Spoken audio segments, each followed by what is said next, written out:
Hey, what's going on? What's happening? So on the OC, I got called out, which is actually super useful and cool because it can generate a cool discussion here.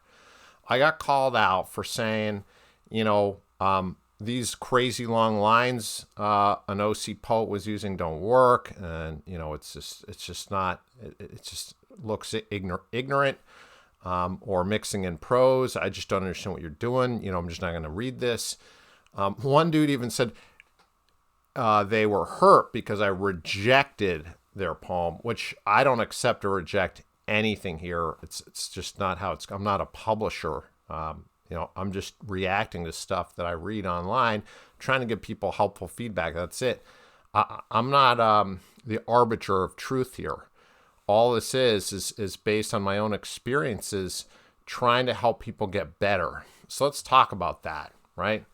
So I'm putting two axes, and actually for some reason you can't see what these axes are, but on the vertical here is basically like how readable or approachable a text is. It goes to 100% is totally hermetic, like very, very difficult to read and understand without multiple close readings.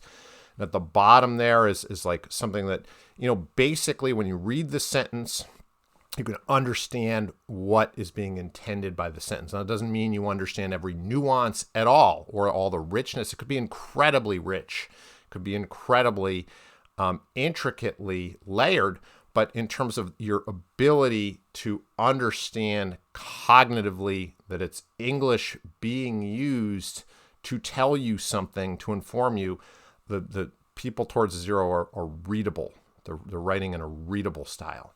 And then on the other axis there is whether it's verse, so 100% is metrical, formal verse, the way Wordsworth wrote. And then on the zero side would be kind of straight up prose. And we're going to find, obviously, this kind of sweet spot in the middle here where a lot of poetry is being produced. Folks like Mark Strand,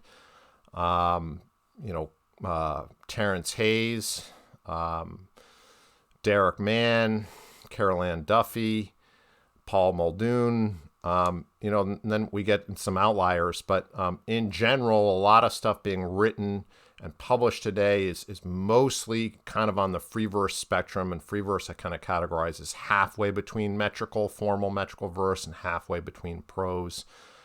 And obviously all of this is pretty subjective.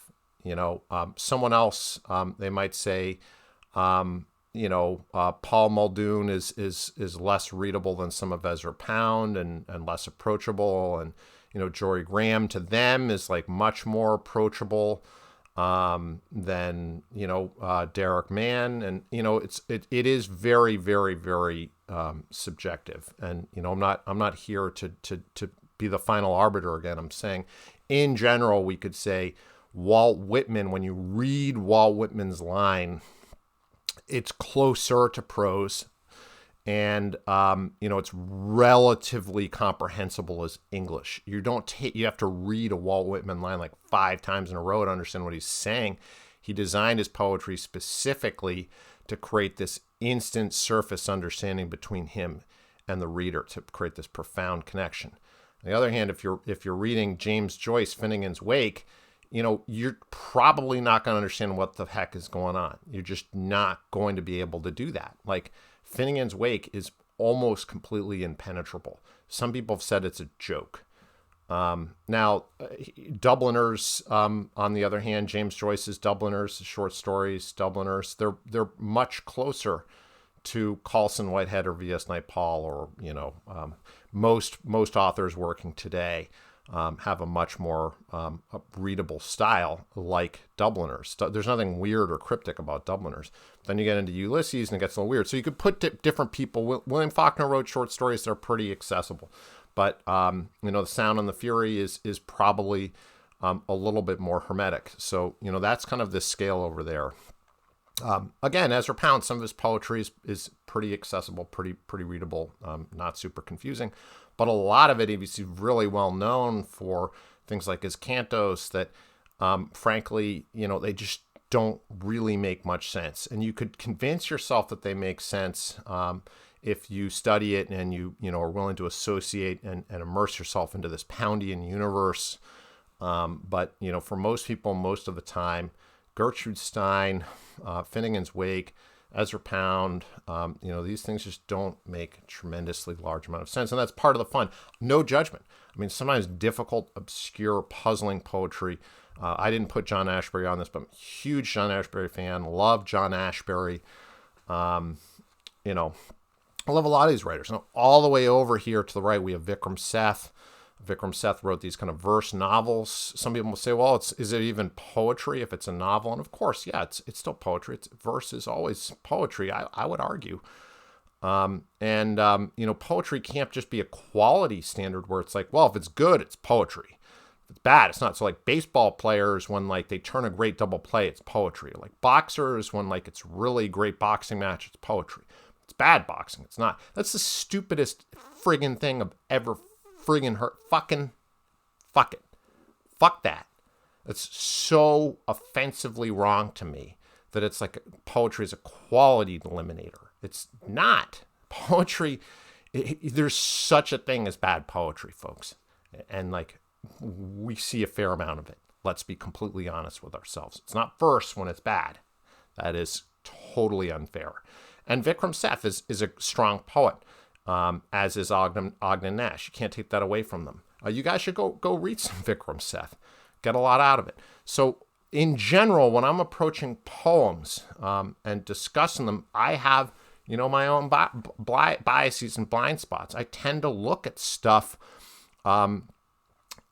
just a little bit to that right of Walt Whitman, and see that as kind of the sweet spot where people can kind of develop most quickly as poets, where you can start to learn how to use techniques of beats in a line and lineation to emphasize your ideas and give your poem shape and structure and greater impact, to attenuate your imagery, to kind of push so that there's tension between the line and the sentence, and that those two have productive kind of contrasts with them. That's where I think so much magic can happen as a developing poet. And then once you've matured and you've learned some chops, then you want to go and verge more towards experiments. I'm totally all for that. Gertrude Stein, we could put her elsewhere on this chart if we want to, since she wrote verse as well. And you could say all of her stuff was poetry. That's up to you. I'm not going to police that. I'm not like rah, rah, rah, rah, like poetry police.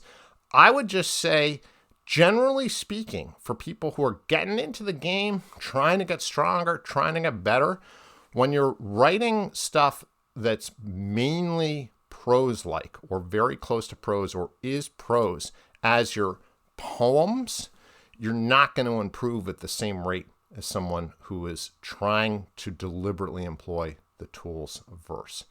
Now, that being said, I can go too far. I think a lot of new poets hobble themselves trying to force end rhymes and doing these other silly things. If you really want to learn how to rhyme effectively, fantastic. But you really have to open yourself up to those rhyme possibilities. You have to create a lot of synonyms for every end word.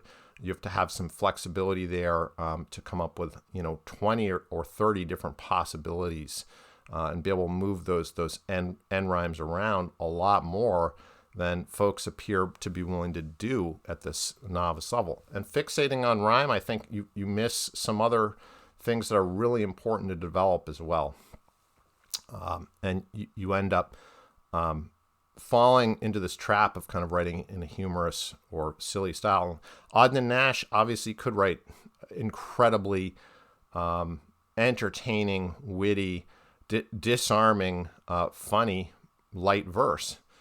And if that's your bag, go read some Ogden Nash, and I think you'll be humbled.